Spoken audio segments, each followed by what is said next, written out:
مگر پہاڑ اوپر سے آئے نیچے سے نہیں ہوئے، یہ پہاڑوں کی چوٹی ہوتی ہے اوپر سے، جب بھی کوئی چیز گراؤ گے نا جی وہ اس انداز میں ہے.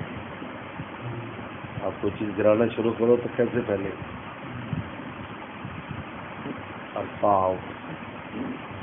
یہ ہمارے کا علماء کہنے لگا ہم نے بھی سوچی کبھی ریکمنڈ تھا اور تو ہم نے بوجھ رکھے ہیں اوپر سے ایسا مادہ پتھروں کا پھینکا وہ عرصہ. جب بھی آپ اوپر سے گندم کوئی چیز بھی پھینکو گے نا ایسی نیچے اس کے ڈھیری ایسی بنا جی جبال عرصہ پہاڑوں کو بوجھ بنا دی، زمین ہل رہی تھی پانی میں تو بوجھ. اچھا یہ اللہ کے نظام کے ساتھ پورا بیلنس ہے یاد رکھیں. اگر ہم یہ بڑے بڑے پہاڑوں کا سلسلہ ختم کر دیں جیسے کہ لگے ہوئے راستے ان بیلنس کر دیں گے تو آپ بھی زلزلے آ جائیں گے. کوئی پہاڑ جہاں رکھا ہے وہ بالکل وہاں کی ضرورت ہے، وہ وہاں سے اس طرف سے اس کو زمین کو سنبھالے ہوئے. ویسے نہیں ہے کہ یار یہاں یہ پہاڑ کیوں ہے، یہاں پر ایسا کیوں کر دیا، یہاں چھوٹی چھوٹی یہاں بڑی. یہ اللہ تعالیٰ کا معلوم ہے کہاں کتنا رکھنا تھا. حسن بھی پیدا کر دیا ماشاء اللہ پہاڑی سلسلے. اور کراچی سے دیکھنے کے لیے جاتے ہو تو وہ پہاڑوں کے اندر پہاڑ دیکھنے جا رہے ہیں، مری جا رہے ہیں پہاڑ دیکھنے جاتے ہیں. اس کا اس میں اللہ تعالیٰ نے اور بیلنس بھی کر دیا اور اس کے اندر منافع بھی رکھ دیے. وہ اس سے ایسا مادہ بنایا کہ پتھروں کے درمیان پانی جمع ہو جاتا ہے، جمع ہونے کے بعد چشمے سے پھر نکلتا ہے. اصل مرکز پانی کا صرف سمندر ہے، صرف سمندر مرکز ہے. پانی اللہ نے سمندر میں رکھا اور کہیں پانی نہیں ہے. پھر یہ پانی رہ جاتا ہے، یہ پانی وہاں جاتا ہے. اور حضور صلی اللہ علیہ وسلم نے خود بھی بیان کرنا خود کی حدیث ہے وہ کہ بحریہ جو آئے گا بحریہ اگر شامات اور اس کے بعد جو شام جائے شام کی یعنی شمال کی طرف تو فرمایا اس میں بارش بہت حضور صلی اللہ فرماتے تھے. یعنی بحریہ یعنی سمندر سے بادل جو اٹھتا آتا ہے. اگر فرمایا جائے گا تشامت یعنی سائنس کی بات رسول اللہ نے بتائی. تشامت یہ جب شمال کی جانب جائے گا فرمایا بہت بارش برسائے گا، بارش بہت ہوگی.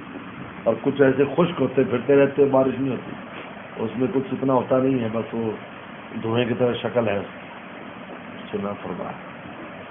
تو اصل صرف پانی کا مرکز صرف سمندر ہے، اس کے علاوہ کوئی نہیں. اور گرمی اور روشنی کا مرکز صرف اور صرف سورج ہے اور کوئی نہیں. سن لو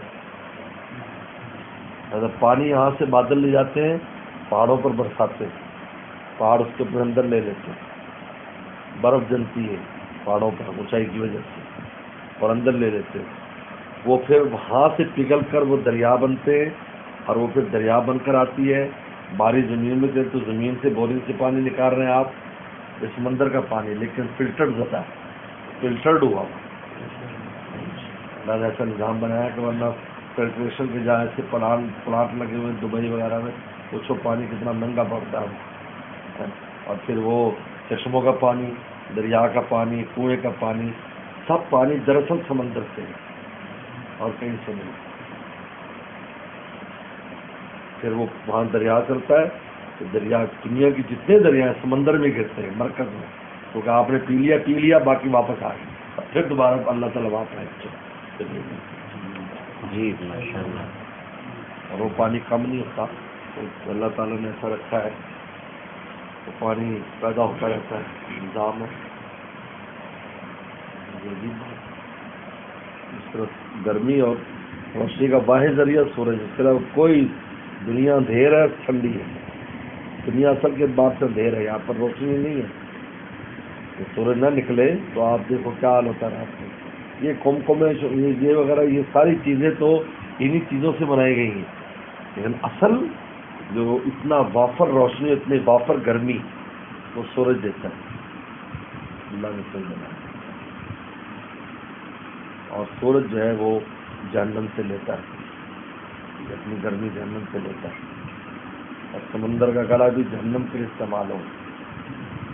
اس دنیا میں جہنم کی چیزوں کو اللہ تعالیٰ نے جو ہے وہ کنورٹ کر کے استعمال کے لیے دیے ہمیں. حدیث میں آتا آگ کو 70 بار ٹھنڈا کیا گیا اور جب اس کو استعمال کرو کھانے پینے کے لیے. یہاں پر یعنی اس سے ہم وہ کام کر رہے ہیں, کام لے رہے ہیں. سورج جہنم سے لے رہا ہے, ہمیں کتنا فائدہ پہنچا رہا ہے اس کو. سمندر کا پانی یہ جہنم میں استعمال ہوگا, جہنم میں یہ گڑھا استعمال ہوگا. تو ورنہ تحت البحر نار, فرمایا سمندر کے نیچے جہنم ہے. حدیث شریف میں آتا ہے لا ترکب البحر, بلا وجہ سمندر کا سفر نہ کرو, بلا سفر نہ کرو. الا حاجن او مطمئن و غازن فی سبیل اللہ, جہاد کے لیے جا رہے ہو یا جو ہے وہ علم کے لیے جا رہے ہو, تجارت کے لیے جا رہے ہو, مختلف چیزوں کے لیے آپ نے حج عمرے کے لیے جا رہے ہو, اجازت دی. کیونکہ پھر نہ تحت البحر نارن, تو سمندر کے نیچے دوزخ ہے. پانی کا اس کے ساتھ تعلق ہے, لیکن ہمیں استعمال کے لیے بلایا جا رہا ہے. کیونکہ جنت میں اس چیزوں کی ضرورت نہیں ہوگی, کیونکہ ہر چیز وہ اللہ کی بنائی ہوئی مل جائے گی, کھانا پینا. اس لیے وہاں پر سورج جیسی روشنی نہیں ہوگی, کیونکہ صبح کا جو وقت ہے, سحر کا جو وقت ہے, یہ وقت ہوگا وہاں. گرمیوں میں جو صبح ہوتی ہے نا جی, سورج نکلنے سے پہلے کا جو ٹائم ہے, لالی آنے سے پہلے, یہ جنت میں سے لیا گیا, جنت میں سے دیا میں. لہٰذا مریض کتنا بھی بیمار ہو اور واہ فقا کرو, جب وہ وقت شروع ہوتا ہے تو اس کو نیند آ جاتی ہے, سکون ہو جاتا ہے, کیونکہ یہ جنت میں ہوتے ہوئے لیا گیا. اس طرح جتنے میوہ جات وغیرہ ہیں, یہ جنت میں سے, جنت کے میوہ جات کی یہ فوٹو کاپی ہیں. ایسا کیلا ہے, وہاں کیلا ہوگا وہ اور ہوگا یہ اور, لیکن کیلا شکل یہی ہے. پر میں اتو بھی متشابہ, جنت میں کہیں گے یہ تو دنیا میں کھا کے یہ وہی ہیں, جب منہ میں ذائقہ رکھیں گے تو مست ہو جائیں گے. یہ چیز ہی کچھ اور ہے, شکل ایک ہے. ماشاء اللہ ماشاء اللہ. یہ اللہ تعالیٰ نے دنیا میں جو عجیب ہے, کچھ جہنم کی چیزوں سے, اس میں سے کچھ اس کی حق, کچھ اس کی حق, یہ دنیا کو بنا دیا. اور آخرت میں جہنم اپنی اصل پر, جنت اپنی اصل پر. یہاں تو اس کی کاپی ہیں, یہ آخرت کی فوٹو کاپی سمجھ لیں, آخرت کا عکس ہے یہ دنیا. یہی پانی آگ بن جائے گا, یہ پانی اس میں استعمال ہوگا, اور یہ گڑھا چونکہ قیامت کے دن خشک بھی ہو جائے گا, بہت سارا حصہ اس کا خشک ہو جائے گا. تو کچھ تو یاجوج ماجوج ہی پی جائیں گے, تو ختم کر دیں گے پانی. تو بس پھر باقی یہ گڑھا جو ہے, اسی میں جیا یوم بھی جہنم, تو جو نیچے چھپی جہنم اس کو باہر لے جائے گا, پورا گڑھا بھر جائے گا. ہر طرف آگ ہی آگ ہوگی دنیا میں, کیونکہ 3 حصے پانی ہے تو آگ ہی آگ. تو یہاں سے پل صراط لگے گا. یہ پل صراط نہر کی پل کی طرح نہیں ہے, بلکہ سیڑھی کی طرح ہے. نیچے شروع ہوگا اور وہ عرش کے پاس جائے گا, تو نیچے جہنم ہوگی. تو یوں چڑھ کر جائیں گے, نیچے سے جائیں گے یہ. اور میدان محشر جو ہے نا وہ اس کا مرکز ہوگا. یہ میدان عرفات محشر کا مرکز ہوگا.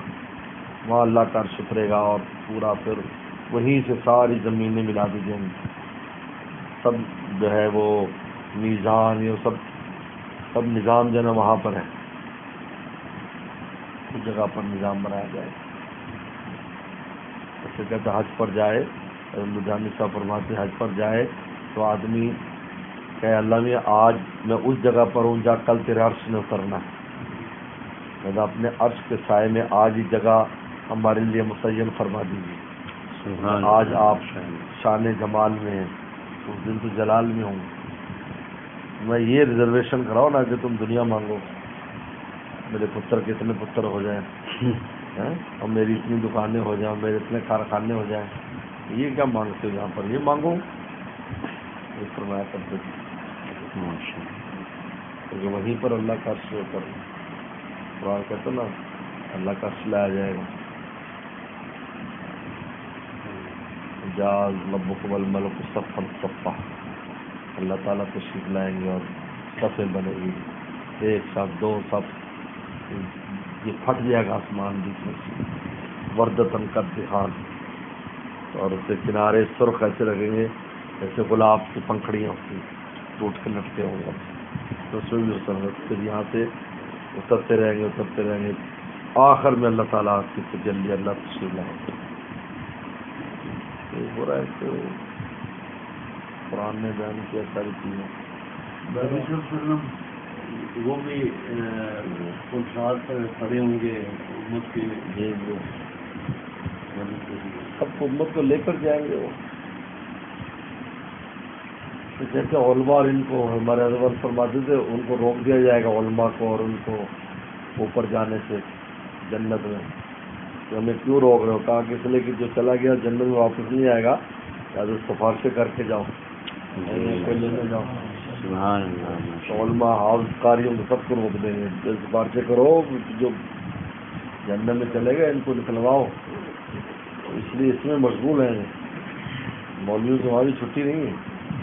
ماشاء اللہ. یہاں چھٹی ہے نہیں ہے. اس جگہ تو دنیا میں واحد طبقہ مولویوں کا ہے جو اپنی ڈیوٹی دیتا ہے احتجاج بھی نہیں کرتا. تو تنخواہ ملے نہ ملے کمیٹی والے پی جائیں سختی کریں جب 5 ٹائم اذان دیتا ہے نماز پڑھاتا ہے. کبھی چھٹی ہوئی کبھی ہے کہ آج مسجد میں اذان نہیں ہوئی کیونکہ احتجاج ہے آج اسٹرائک پر ہے. اسپتال بند ہو جائے تو اسٹرائک پر ہے. عدالتیں بند اسٹرائک پر ہے. وکیل سے باہر دکانیں بند اسٹرائک ہے. مسجدیں بند ہوئی اسٹرائک پر کروں اسٹرائک کر دیا. مسجدیں بند ہے جنازے پڑے ہوئے ہیں کبھی اسٹرائک نہیں کی. واحد طبقہ ہے دنیا میں کہ اپنی ڈیوٹی دیتا ہے ہر حال میں. سردی ہو گرمی ہو اچھے حالات ہو برے حالات ہو بم دھماکے ہو رہے ہیں پھر بھی اذان دے گا بیچارہ 5 بجے. آخرت میں بھی ان کی ڈیوٹیاں ہیں. تو آخر میں جا کے جاؤ تو کہہ کہ بھاگ کے جاؤں اور کو لپٹ جاؤں.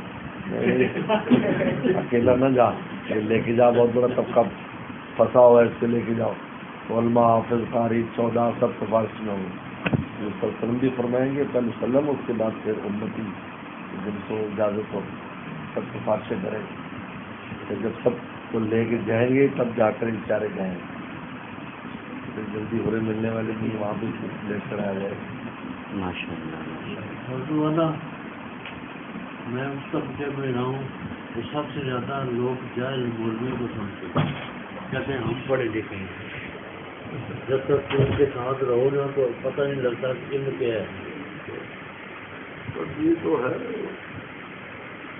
انگریز نے آنے کے بعد یہ ایک ہی کام کیا اہل علم اور دین والوں سے ہماری امت کو دور کیا.